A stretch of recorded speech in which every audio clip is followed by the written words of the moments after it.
Hello, வணக்கம். வீட்டில் வந்து எங்கள் அப்பா அம்மா வந்து அடிக்கடி எல்லாருக்குமே சொல்லுவாங்க. எங்கள் சிஸ்டர்ஸ்க்கு, பிரதர்ஸ்க்கு எல்லாருக்குமே. "நீ வாழற மட்டும் வாழ்க்கை கிடையாது. மற்றவங்களையும் வாழ வைக்கணும். உன்னோட கஷ்டத்தை மட்டும் நீ நினச்சிக்கின்னு போகாத. மற்றவங்க கஷ்டத்தையும் நீ தீர்த்து வைக்கணும். நீ வந்து எப்போ மற்றவங்க கஷ்டத்தை தீர்த்து வைக்கும்போது, இது வந்து என்னால் முடிஞ்சதை நான் செய்கிறேன். எனக்கு எல்லாமே ஆண்டவன் கடவுள் துணை இருக்காரு. அவர் மூலமாக தான் எனக்கு இந்த இது கிடைக்குது, அருள் கிடைக்குது. அதனால் என்னால் முடிஞ்சதை நான் உங்கள் கஷ்டத்தை தீர்த்து வைக்கிறேன். மற்றவங்களுக்கு உதவி பண்ணணும். ஆனால் உபத்திரவம் பண்ணக்கூடாது.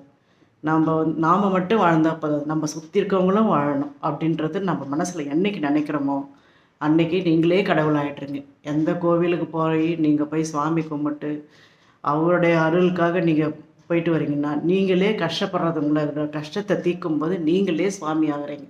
அவங்களுடைய கண்ணுக்கு. கரெக்ட் தானுங்களே? ஹலோ, வணக்கம்.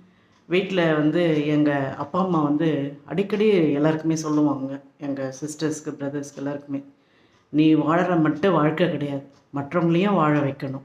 உன்னோட கஷ்டத்தை மட்டும் நீ நினச்சிக்கின்னு போகாத. மற்றவங்க கஷ்டத்தையும் நீ தீர்த்து வைக்கணும். நீ வந்து எப்போ மற்றவங்க கஷ்டத்தை தீர்த்து வைக்கும்போது, இது வந்து என்னால் முடிஞ்சதை நான் செய்கிறேன். எனக்கு எல்லாமே ஆண்டவன் கடவுள் துணை இருக்காரு. அவர் மூலமாக தான் எனக்கு இந்த இது கிடைக்குது, அருள் கிடைக்குது. அதனால் என்னால் முடிஞ்சதை நான் உங்கள் கஷ்டத்தை தீர்த்து வைக்கிறேன். மற்றவங்களுக்கு உதவி பண்ணணும். ஆனால் உபத்திரவம் பண்ணக்கூடாது.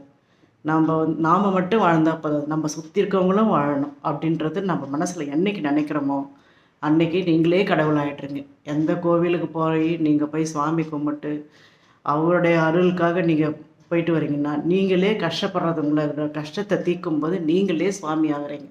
அவங்களுடைய கண்ணுக்கு. கரெக்ட் தானுங்களே?